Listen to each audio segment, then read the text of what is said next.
വന്യമൃഗങ്ങളുടെ ആക്രമണത്തിൽ മരണപ്പെട്ടവരുടെ കുടുംബങ്ങൾക്ക് സാമ്പത്തിക സഹായം മാത്രം നൽകി സർക്കാർ കൈയൊഴിയുകയാണെന്ന് മന്ത്രി തിരുവഞ്ചൂർ രാധാകൃഷ്ണൻ MLA കുറ്റപ്പെടുത്തി.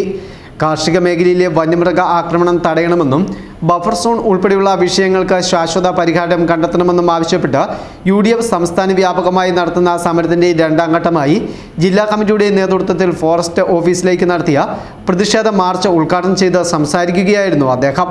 വന്യമൃഗങ്ങളുടെ ആക്രമണത്തിൽ നൂറുകണക്കിന് ആളുകൾ കൊല്ലപ്പെട്ടിട്ടും ക്രിയാത്മകമായ ഒരു നടപടിയും സ്വീകരിക്കാത്ത സർക്കാർ നടപടി പ്രതിഷേധാർഹമാണ്. വനംവകുപ്പിന്റെ ഭരണം ഇത്രയേറെ വിമർശനത്തിന് വിധേയമായ ഒരു കാലഘട്ടം ഇതിനു മുമ്പ് ഉണ്ടായിട്ടില്ലെന്നും അദ്ദേഹം പറഞ്ഞു. പാടുപെട്ടിട്ട് കാര്യമില്ല.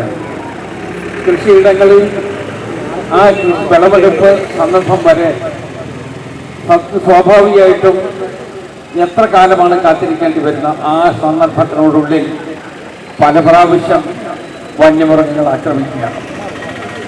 ആന നമ്മുടെ നാട്ടിലേക്ക് വരികയാണ്. കാട്ടാന. നാട്ടിൽ ആനയുടെ എണ്ണം കുറഞ്ഞപ്പോൾ കാട്ടിൽ ആനയുടെ എണ്ണം കൂടിക്കൊണ്ടേയിരിക്കുകയാണ്. അതിനുവേണ്ടിയുള്ള നിയന്ത്രണം ഏർപ്പെടുത്തുന്നതിന് വേണ്ടി ശാസ്ത്രീയമായ ഒത്തിരി സാഹചര്യങ്ങളുണ്ട്. ഈ സംസ്ഥാനത്തെ സർക്കാർ അതിനെക്കുറിച്ച് ആലോചിച്ചിട്ടുണ്ടോ എന്ന് പോലും എനിക്കറിയില്ല. ഇന്നലെയും മിനിയാന്നും പുലി ഇറങ്ങിയതിനെക്കുറിച്ച് പത്രങ്ങൾ കണ്ടു. പുലി വീട്ടുപറ്റത്ത് വന്ന് പുലിയെ കണ്ട് പേടിച്ചോടിയ കുട്ടികളുടെ ദുഃഖകഥ ഇന്നും മാധ്യമങ്ങളിൽ വന്നിട്ടുണ്ട്. ഈ കേരളത്തിലെമ്പാടും അതേ സംഭവങ്ങൾ തന്നെയാണ് ആവർത്തിച്ചുകൊണ്ടിരിക്കുന്നത്. വന്യമൃഗശല്യത്തിനുള്ള ശാശ്വത പരിഹാരത്തിന് നടപടി സ്വീകരിക്കുക, കർഷകർക്ക് ദോഷകരമല്ലാത്ത രീതിയിൽ വന അതിർത്തി പുനർനിർമ്മിക്കുക, വന്യമൃഗശല്യം കാരണമുള്ള കൃഷിനാശത്തിനും നഷ്ടങ്ങൾക്കും വിള ഇൻഷുറൻസ് നടപ്പിലാക്കുക തുടങ്ങിയ ആവശ്യങ്ങൾ ഉന്നയിച്ചുകൊണ്ടായിരുന്നു UDFന്റെ രണ്ടാം ഘട്ട സമരം നടത്തുന്നത്.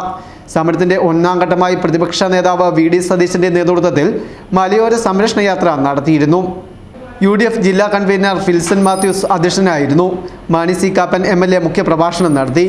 Joy Abraham XMB, KPCC general secretary advocate PS Saleem, DCC president Nattakom Suresh, UDF നേതാക്കളായ Jaison Joseph, VS Ajmal Khan, KJ Jose Mon, Saju M Philip, Thomas Kattakkan, Jans Kunnappally, PS Saleem, KF Varghese, Basheer Moulavi, T Joseph, G Gopakumar, Prakash Pulikkan, advocate PA Shameer, advocate P Jeeraj, professor Roni K Baby, PI Noushad, Roy Kappilumakkal, PH Noushad തുടങ്ങിയ നിരവധി പ്രമുഖർ സംസാരിച്ചു. News bureau, Kanjirappally.